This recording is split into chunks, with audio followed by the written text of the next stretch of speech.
Hello everyone, my name is Heather and welcome to the channel Bookables and welcome to all the books I read in the month of May. So in May I read 8 books, which is pretty good for me. I think I'm on track to read 8 or 9 every month. I read 2 a week, which I would like it to be more, but it is what it is. I've done a plethora of videos this month on a lot of these books. I did a reading vlog where I read 3 of them. Then I did a review video where I talked about some of them, so I'll link down below. And if you don't know, usually with my wrap-up videos, I start with my least favorite book, working up to my favorite. Spoiler warnings, there was no 5 stars, but I will say I really enjoyed the majority of the books I read this month, despite a couple of Let's just get right into it. So the first book I want to talk about is The Bachelorette Party by Camilla Stein.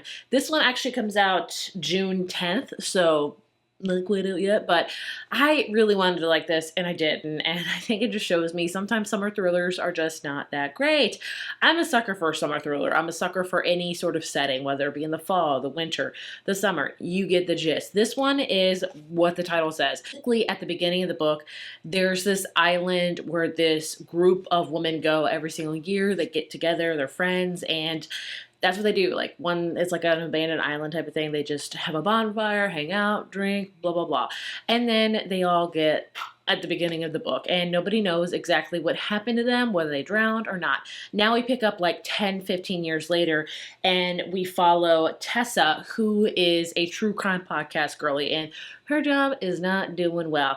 And she gets invited to this bachelorette party because she's a part of a bridal party, but with one of her high school friends, and coincidentally enough, it's going to be on the same island that all of these girls were disappeared from years ago. And so she's like, this could be my way to come back, is to get in the fold of this. And so they they kind of redid the island, and now there's a beautiful like luxury kind of spa hotel, and it's not quite open yet, but they know the owners, and so they can kind of be like the first ones to ever try it. And so basically they go and things happen. It says when the party ends, the real nightmare begins. And that's it. We follow a slew of characters. They're all unlikable. I'm not going to lie to you. Like every single one of them, even the main character. And sometimes I do well with those books. Sometimes I don't. This one I did not do well with. I gave it a 2 out of 5. It was boring. The twist at the end was okay. The setting was interesting because it was a remote island off of Sweden. I didn't care. I did not care. I don't know, lately it seems when I read books where they're like kind of on a remote place, I do not do well with those. I don't know why. I'm attracted to those books, but I don't know. I did not like this one. And so, yeah, if you just want like a summery setting, like for a bachelorette party where things happen, I say go for it. If not, moving on. And the other book I really did not like this month, Main Characters by Hannah Orestein. I wanted to love this book so bad. This is pitched as an adult Parent Trap, and I love Parent Trap. I love the original and I love the Lindsay Lohan one. Love them both. So when I heard that, I was like, yes. And then the cover, it's this beautiful kind of watercolor where it's like set in Maine, and I was like, this speaks to me. And when I got the mailer for this book, because I am very thankful that the publisher sent me a finished copy. Thank you. Like on the mailer, it said your next favorite summer read. And I was like, yes. And I loved it. Another 2 out of 5. I do not give those out lightly, my friends. I do not. But here we are. So this book follows 2 characters, Vivian and Lucy. So track with me. Vivian and Lucy have the same dad, different moms. They don't really know each other exist, or they kind of do, but they are never in the same orbit, if you will. Basically, every July, Lucy gets to spend time with her dad at the main kind of lake house. And every August, Vivian gets to spend with her dad at the lake house. And so one day in July, Vivian shows up out of the blue at the lake house, and Lucy's like, what are you doing here? Because she's always known about Vivian. She's always known that her dad has an actual family, and she's just kind of the product of affair, you know what I'm saying? And she's like, Vivian's like, our dad passed away. And basically what happens from there, Vivian wants to sell the house, Lucy doesn't, and it's all about their relationship, coming to terms with their relationship with their dad, and they were just both horrible. I'm going to be honest with you. They were both horrible characters. Vivian more so. Vivian, I loathed with a passion. It's like a wine expert, millionaire, I don't even know. And she was a little bit hoity-toity and like, man, that's just so not for me. And I don't do well with those, okay? I'm about as basic and as boring and as simple as it gets. gets. And when I have people like that, I'm like, no, we're never going to mesh well, move on.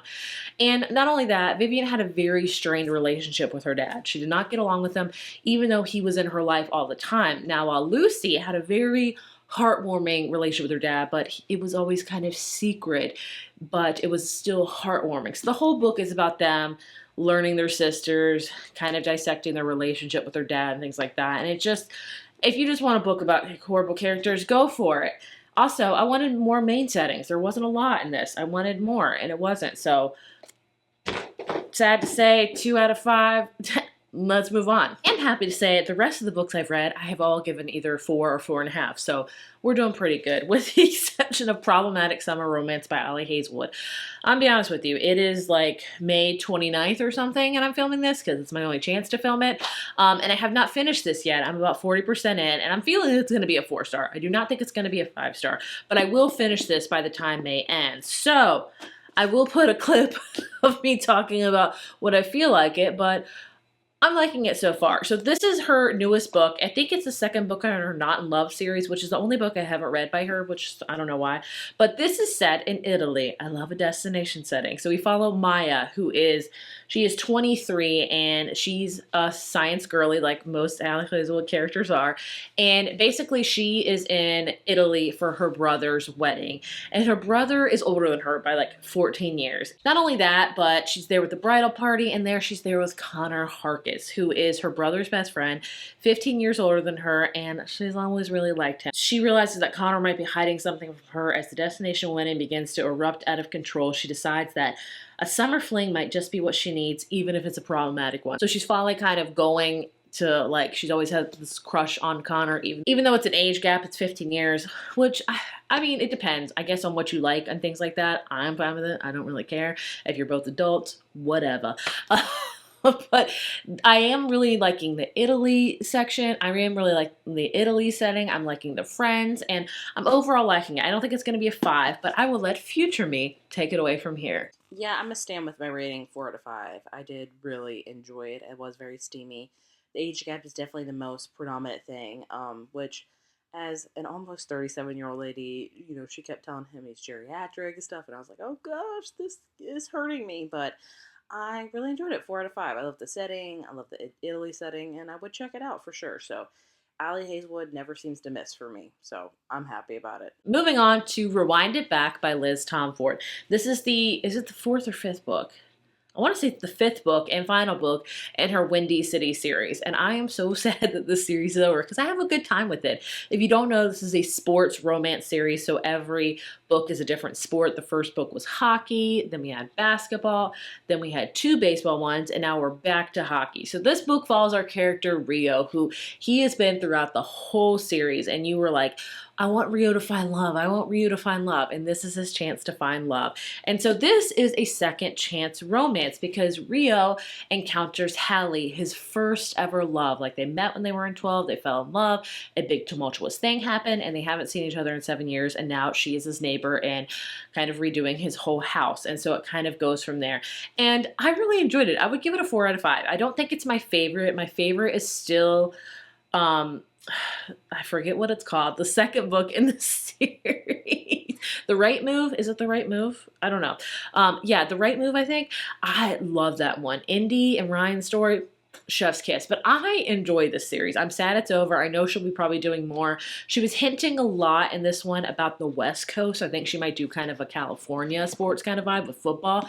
And I'm there for that. But this was a great second chance romance. I loved the banter between these two characters. I love seeing their history because you got to go back in time of when they first met and how they fell in love. And it was just adorable. I also am really loving this cover they released for it. It's got these splayed edges. And the whole book is kind of about music because she always would have music for him every single year, and there's even like a playlist in it which is like featuring a lot of 90s R&B, so I was like, yes. But overall, I really enjoyed it. If you want me to do a ranking video on like what I rank each one of the books, let me know. But I really enjoyed the series, and I am sad it's over. Moving on to Catherine Center's newest book, The Love Haters. I also give this one a 4 out of 5, and I'm the more unpopular opinion on this one. A lot of people don't like it. I liked it. I don't know why. I just seem to enjoy Catherine Center's books for the most part. Her books, I've come to realize, are more women's fiction and not so romancy. Yes, there is a romance in it, but it's not the forefront. It's more about character development. So this book follows Katie, and she is a producer like at this production company, and a lot of people are getting axed with their jobs, and she thinks she's next on the chopping block. So she gets an opportunity to produce and shoot, do the whole 9 yards type of thing, to go to Key West, Florida, to shoot a promo video for the Coast Guard, and in particular with this one guy named Hutch, who he's a Coast Guard rescue swimmer. She has to profile him, and it's like, oh great, this could save her job. Only problem is Katie does not know how to swim, and that is a big no-no if you're going to do a whole promo video about a rescue swimmer, right? Because you're going to be in the water at some point. So that's her problem. She's like, I can't really say that I can't swim because I can't lose my job. So she goes to Key West and she meets Hutch, and he actually teaches her how to swim. And the whole book is about Katie and Hutch's romance, while also Katie deals with a lot of self-image. Like, she used to be in a relationship with a famous person, and they just eviscerated her online with how she looked and stuff. And so with that, she has a lot of body image problems. And I really connected to that because I feel that every single hour of the day. I think a lot of people were saying they did not like the way it was represented, but for me, it felt very realistic to me and how I feel. Like, I could dress up to the 9 yards and still feel like I look like crap. That is how I am, because I just don't have the best self-esteem and self-image things. I know that's horrible because I'm always telling people to have it, but I don't have it. But either way, Katie really goes through a journey with it. I love the setting for Key West. It's a great summer romance, okay? If you just want a good kind of filler of a book for summer, I would check it out. I mean, look at it. It's got two people on a float. It's got sprayed edges, whatever, and it's got palm trees on the cover. So, and it's got palm trees on the end pages. Like, I liked it. 4 out of 5. It was cute. I'd recommend it. Moving in to a totally surprising one, One Golden Summer by Carly Fortune. I have read 2 of her books, and I did enjoy Every Last Summer. Was that her first book? Yes, I thought it was good. Then I read Meet Me at the Lake. I loathe that book so much. So I did not read her 3rd book at all. And then I heard about this one, and I heard it was kind of a spin-off continuation of one Every Summer After. I hope that's what it's called. I'm going to be freaking pissed at myself.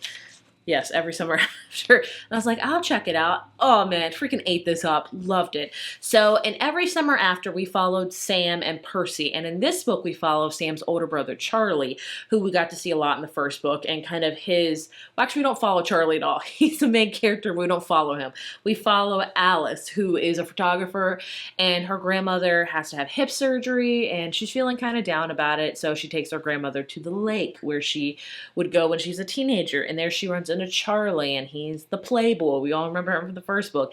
And the banter in this book, so good. Love the romance, the lake setting, the steaminess. It was just adorable. I loved it. Also, it's got a list in it of, like, Alice is very type A, organized. She doesn't really branch out a lot. Hello, it's me. And so she makes a list of things she wants to do for the summer, and so Charlie helps her with it. And I'm a sucker for books like that. I liked it. Overall, 4 out of 5. Really enjoyed it. I definitely want to read her 3rd book now. I forget what it's called. It's This Summer Will Be Different. I've heard good things about that. So I'm happy that I gave this author a second chance because I enjoyed it. If you just want a good summary book, this one has got you covered. I really enjoyed it. 4 out of 5. Then we have It's a Love Story by Annabelle Monaghan. Hopefully I said that right. I love this one. I've read one other book by her, and I forget what it was called. I think it was called Summer Romance, and I thought it was cute. I love this one. 4 out of 5. Like, super cute. So this book follows the character Jane, who used to be a child, like, actor. She was in, like, this middle grade type of show, and she was always the geeky best friend that got gum stuck in her braces and blah. And so now she is grown up, and she is actually what is she now? She's like an executive producer at a studio, and she's trying to get this movie that she loves, like, script that she loves greenlit. The studio's like, oh, not so sure, and she's just like, man, I really want to get this greenlit. And so she lies and says that she has a connection with this big, huge kind of country star, and he's going to do the soundtrack for the movie. And they're like, well, that sounds interesting. We'll greenlight it when he 100% confirms. And she's like, crap. And so basically there she runs into Dan, who is a coworker of hers that she really does not get along with because years before he kind of shut down one of her projects. He's a cinematographer, but he knows that this big country guy, I forget his name, sorry, is going to be at his hometown in a few weeks in Long Island to do this festival. He's like, fine, you can come with me to my home where my family lives, and we could probably meet with this country guy and convince him to do the soundtrack, because Jane and him used to work together when they were a lot younger. And so that's kind of the whole book, is Jane going with Dan to Long Island to their family home. And I love this family so much. It's like a freaking family full of 5 boys. It's chaotic. It's insane. It's like a house full of love and loud, like my own house, like so loud all the time.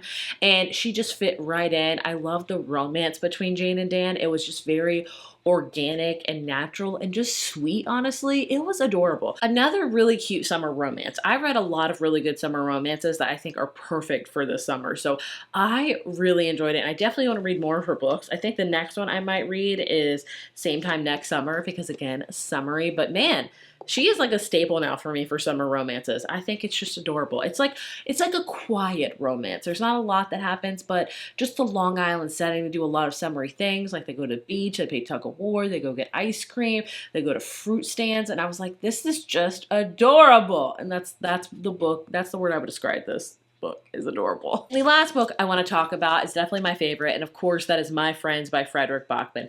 I have read every single Frederick Bachman book. I've done an author video on him. He is one of my favorite authors. I love the way he writes. It's so beautiful yet funny at the same time.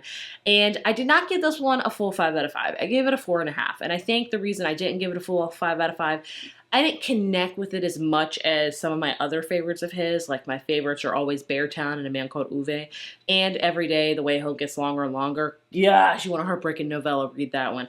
But I did still really enjoy My Friend. So this is a very convoluted book to explain. Let me try my best. So this book kind of starts with a character named Louisa, who is about to turn 18, and she's been in the foster care system, and she's about to age out. Her best friend that has been also in the foster care system has sadly passed away, so she feels very alone.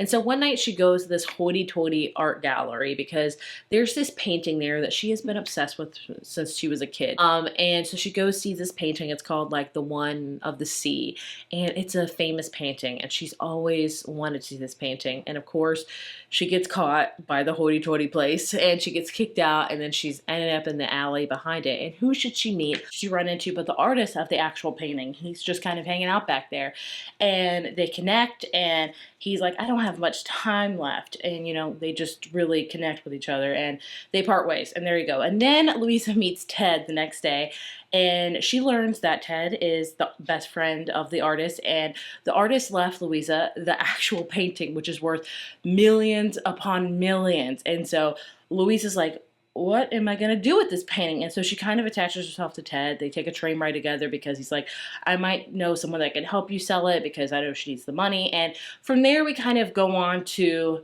Louisa talking to Ted about the artist and his other friends' childhood of when the summer actually happened where he made the painting, where he painted it, and how they all came from very tumultuous upbringing, and they all kind of banded together, and it kind of goes from there. So it's a book about friendship, about family, and poignant details of everyday life are full display in this funny, moving novel.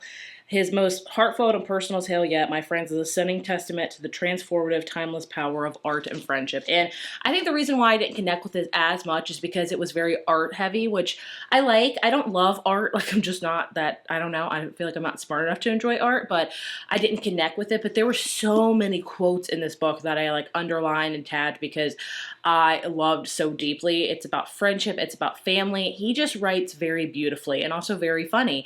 And I just love his work. So I would recommend you check this out. I loved it. It's not, a lot of people are like, this is his best one yet. For me, it's always Beartown. I just love Beartown so deeply, but I will read anything he writes. I truly will, because I really enjoy everything he writes. So 4.5 out of 5, definitely favorite of the year. Wasn't a full 5 out of 5, but I still think about this book quite often. I have all the books I read this month. A couple I would not recommend, but overall, I think this video was full of really good summer romances. If you want to check them out, I enjoyed them, so I would check them out. If you have read any of these, please let me know your thoughts and feelings down below. As always, thank you so much for watching, and I will see you in my next video. Bye.